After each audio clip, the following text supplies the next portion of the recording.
Direction బాగుంది. Bengal tiger ఇది ఎలా ఉంది సార్? మూవీ మస్తు ఉందన్న. మీ రేటింగ్ అయితే ఎంత ఇస్తారు? నేనా 10కి 8-9 ఇస్తా. మస్తు మంచి కమర్షియల్గా రిచ్గా తీసాడు. ఎమోషన్స్ ఉన్నాయి, అన్నీ ఉన్నాయి. బాగుంది. ఏ హీరోయిన్ ఎవరు కావాలో ఎప్పుడు క్యాథరిన్ డిఫరెంట్గా ట్రై చేశారు అంతే.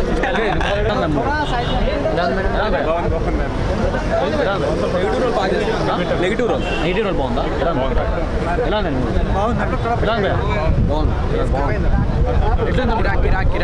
ఏం నచ్చింది మూవీలో?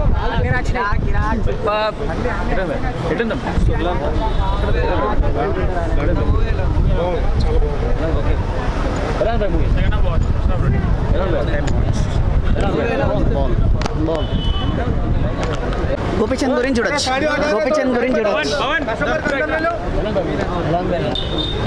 ఇప్పుడే గౌతమ్ నంద మూవీ చూశాను. గోపిచంద్ చిన్న మేకోవర్తో వచ్చాడు ఈసారి. సో ఒక ధనమూలం జగత్ అనే ఒక మనీ మీద కాన్సెప్ట్, మనీని ఎన్ని పనులు చేయగలదు, మనీ వాళ్ళని ఎన్ని పనులు అవ్వగలవు అనే ఒక చిన్న కాన్సెప్ట్ తీసుకొచ్చాడు. సంపత్ నంది ఓకే ఫైన్, అతను ఏంటంటే హీరో ఎలివేషన్స్ బాగా తీసుకొస్తాడు. సో అలానే మా కొంచెం ఎక్స్పెక్టేషన్స్ ఉండే. ఓవరాల్ గోపిచంద్ అయితే బాగా చేశాడు. ఒక రిచ్ పర్సన్ కింద, ఒక నార్మల్ పర్సన్ కింద ఒక చిన్న సర్ప్రైజ్ ఉంటుంది. ఫస్ట్ 20 minutes తర్వాత మనకు అసలు చిన్న సర్ప్రైజ్ ఒకటి వస్తుంది. అక్కడ నుంచి ఇంట్రెస్టింగ్గా మారుతుంది అనిపిస్తుంది. కానీ బట్ ఇట్ గోస్ ఆన్ అట్లా రొటీన్ కొంచెం లాగ్ అవుతుంది. లాస్ట్ 45 minutes మాత్రం చాలా బాగా తీసుకొచ్చాడు. గోపిచంద్ వేరియేషన్స్ చాలా బాగున్నాయి. ఒక సాంగ్ బాగుంది, బ్లాక్ అండ్ వైట్ బతుకు అన్న ఒక సాంగ్ బాగుంది తమన్. అండ్ లాస్ట్ 45 minutes దగ్గర తమన్ గారి బ్యాక్గ్రౌండ్ మ్యూజిక్ సూపర్బ్ ఉంది. సినిమాటోగ్రఫీ చాలా గ్రాండ్గా చూపించేశారు. అంత గ్రాండ్నెస్ అవసరం లేదేమో అని అనిపించింది నాకు. అంత గ్రాండ్నెస్ అవసరం లేదు. మెయిన్ కాన్సెప్ట్ అంతా లాస్ట్ 45 minutesలో ఉంటుంది. అక్కడ తీసుకొస్తే సూపర్ ఉండేది. మూవీ మొత్తం సూపర్ ఉండేది. లాస్ట్ 45 minutesనే కొంచెం మంచిగా తీసుకొస్తాయి. అనవసరంగా లెంత్ ఎక్కువ అయిపోయింది. ఓవరాల్ ఏం మూవీస్ లేవు కాబట్టి గోపిచంద్ కంబ్యాక్ మూవీ కింద చూడొచ్చు.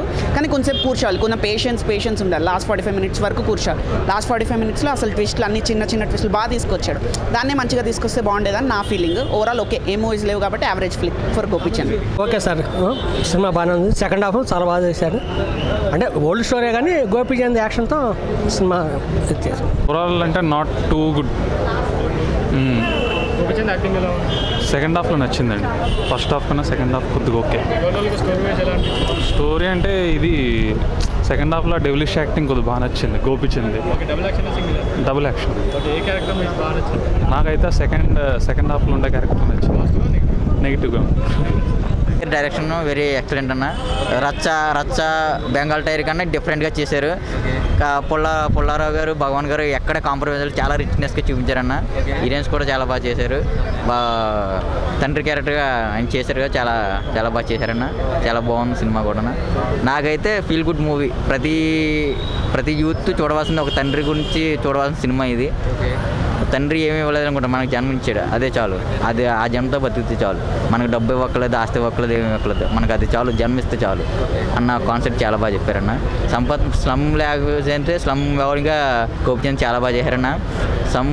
స్లమ్ చేయరు కదా, అది బహుశా సంపత్ అనేది అక్కడి నుంచి వచ్చారు కాబట్టి వాళ్ళ బాధలు తెలుసు కాబట్టి అది చాలా బాగా చూపించారన్న. ఎక్సలెంట్గా బాగుంది సినిమా. చాలా బాగుంది. సాంగ్స్ బాగా రిచ్నెస్ చాలా బాగుందన్న. రిచ్నెస్ చాలా బాగుంది. 3 ఇవ్వచ్చు.